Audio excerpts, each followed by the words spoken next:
My industrial friend channel पर आप सभी का स्वागत है दोस्तों आज हम इस 3 टॉपिक पर बात करेंगे। आईटीआई वाले ओएनजीसी में सिलेक्शन कैसे पाए, सिलेक्शन प्रोसीजर क्या है, नेक्स्ट ओएनजीसी वैकेंसी कब आएगी। तो दोस्तों अभी तक आपने हमारा चैनल सब्सक्राइब नहीं किया तो अभी सब्सक्राइब कर लो, क्योंकि फ्यूचर में और भी नई वैकेंसी आने वाली है जिसकी अपडेट आपको रेगुलरली इस चैनल पर मिलती रहेगी। तो अभी सब्सक्राइब कर लो। और ये वीडियो थोड़ा लंबा हो सकता है तो थोड़ा धैर्य रखना, लेकिन बहुत ही इन्फॉर्मेटिव वीडियो है। जो नए बंदे हैं आईटीआई वाले उनके लिए बहुत ही इन्फॉर्मेटिव वीडियो है। तो अभी सब्सक्राइब करो और औरों को भी सब्सक्राइब करवाओ, ताकि हमारा भी मोटिवेशन बढ़े और आपको भी एक सही गाइडेंस मिल सके। तो चलिए दोस्तों शुरू करते हैं देर ना करते हुए। सबसे पहले एलिजिबिलिटी क्राइटेरिया के बारे में जानेंगे कि एलिजिबिलिटी क्राइटेरिया क्या होती है। तो 10वीं 12वीं आईटीआई कंपलसरी होना चाहिए। Welder, fitter, diesel mechanic, electrician, machinist etcetera जो भी आपने किया है 10वीं 12वीं आईटीआई तो कंपलसरी ही होना चाहिए। 10वीं 12वीं में अगर अटैम्प्ट है तो सारे अटैम्प्ट्स की मार्कशीट होनी चाहिए। और आईटीआई के ऑल सेमेस्टर की मार्कशीट, आपने आईटीआई में जितने भी सेमेस्टर में एग्ज़ाम दिया है, फर्स्ट सेकंड थर्ड जो भी सेमेस्टर वाइज की सभी मार्कशीट ओरिजिनल लेके जानी है, ठीक है।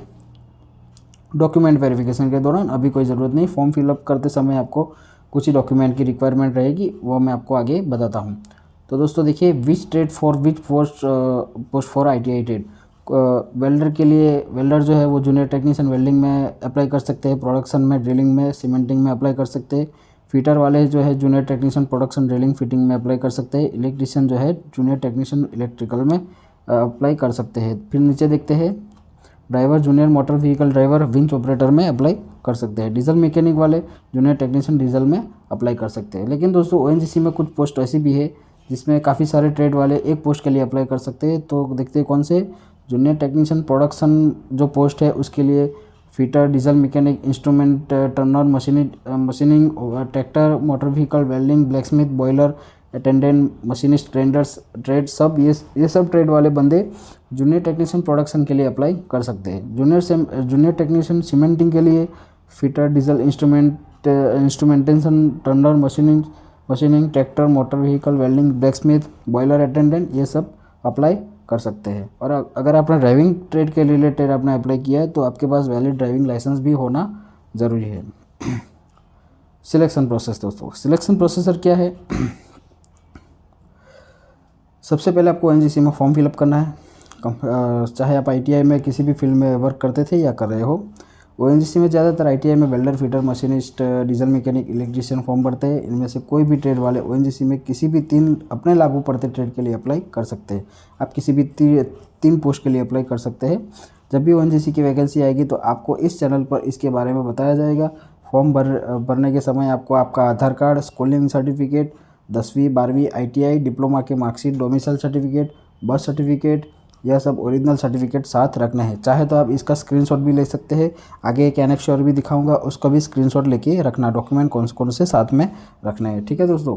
अभी वीडियो लंबा हो जाएगा इसलिए थोड़ा मैं जल्दी कर देता हूँ। अदर रिलेवेंट डॉक्यूमेंट्स में आपका एक फ़ोटो, आईटीआई में मिलने वाले ट्रेड सर्टिफिकेट, अप्रेंटिस सर्टिफिकेट और जाति का प्रमाण पत्र भी साथ रखना है। अगर आपने अप्रेंटिस पास किया है तो उसका प्रमाण पत्र भी साथ रखना है। वो किसके लिए दोस्तों, अगर आपने अप्रेंटिस किया तो 5 मार्क आपको एडिशनल मिलते हैं इसके लिए, ठीक है दोस्तों। तो आगे देखते हैं, SC ST कैटेगरी में जाति का प्रमाण पत्र साथ होना आवश्यक है। कोई कंडीशन में आपको अगर इनकम सर्टिफिकेट मांग सकते हैं डॉक्यूमेंट के दौरान, तो आपको दिखाना हो तो दिखा सकते हैं, ठीक है दोस्तों। ओबीसी कैटेगरी में कैंडिडेट को नॉन क्रिमिनल सर्टिफिकेट ले जाना बहुत ही आवश्यक है। जो 3 साल की वैधता पूरी नहीं होनी चाहिए, 3 साल पुराना नहीं होना चाहिए, ठीक है। आगे देखते हैं, यहाँ पे एक नोट दी गई है। इस बात तो ध्यान रखें कि आपकी जाति के प्रमाण पत्र, नॉन क्रिमिनल इनकम सर्टिफिकेट, यह सब ओरिजिनल ओएनजीसी की वैकेंसी की नोटिफिकेशन जब आती है तो उससे पहले के होने चाहिए और 3 साल की वैधता बाकी होनी चाहिए। मतलब 1 जनवरी 2024 को नोटिफिकेशन आई है तो उससे पहले के डॉक्यूमेंट होने चाहिए, यानी 2023 के होने चाहिए। 1 जनवरी 2024 के बाद के होने नहीं चाहिए, ठीक है दोस्तों। फॉर्म भरने के लिए कुछ महीने बाद आपका एग्ज़ाम कॉल लेटर आएगा, जो आप ओएनजीसी की ऑफिशियल वेबसाइट से डाउनलोड कर सकते हैं। वो कॉल लेटर कैसा होता है उसका मैं स्क्रीनशॉट आपको दिखा देता हूँ। सिलेक्शन प्रोसीजर में क्या होता है, मेरिट लिस्ट में अगर आपका नाम आ चुका होता है तो ओएनजीसी का एग्ज़ाम आपने क्रैक कर लिया है ऐसा समझ लेने का, ठीक है। बाद में ओएनजीसी के द्वारा आपके एजुकेशन प्रमाण पत्र, जाति प्रमाण पत्र सही है या नहीं, इसके लिए document verification document verification conduct करवाती है। तो आपको डॉक्यूमेंट वेरिफिकेशन में सारे ओरिजिनल डॉक्यूमेंट लेके जाना रहता है। और डॉक्यूमेंट वेरिफिकेशन में कौन सी लिस्ट होती है वो मैं आपको अभी दिखाता हूँ, लेकिन उससे पहले मैं आपको एक कॉल लेटर दिखा देता हूँ कि डॉक्यूमेंट वेरिफिकेशन के लिए आपको कॉल लेटर कैसा आएगा एग्ज़ाम क्रैक करने के बाद, ठीक है। तो यहाँ पे आप देख सकते हैं एग्ज़ाम का कॉल लेटर है, ओरिजिनल है। मैंने प्राइवेसी के लिए कैंडिडेट का नाम और उसकी जो भी इंफॉर्मेशन है पर्सनल उसको मैं छुपा दिया हूँ। यहाँ पे देख सकते हैं oil natural and gas corporation limited call letter for document verification skill test PST PET. ये सर आपको ही पूछेगा कि स्किल टेस्ट पीएसटी पीईटी किसके लिए होता है, तो कुछ ट्रेड के लिए लागू पड़ता है, बाकी सारे कोई वेल्डर फिटर के लिए लागू नहीं पड़ता है। तो कुछ टेस्ट में अगर आप ड्राइविंग में अप्लाई करते हो तो आपको स्किल टेस्ट देना पड़ेगा, physical standard test, physical efficiency test आपको देना पड़ेगा, ठीक है।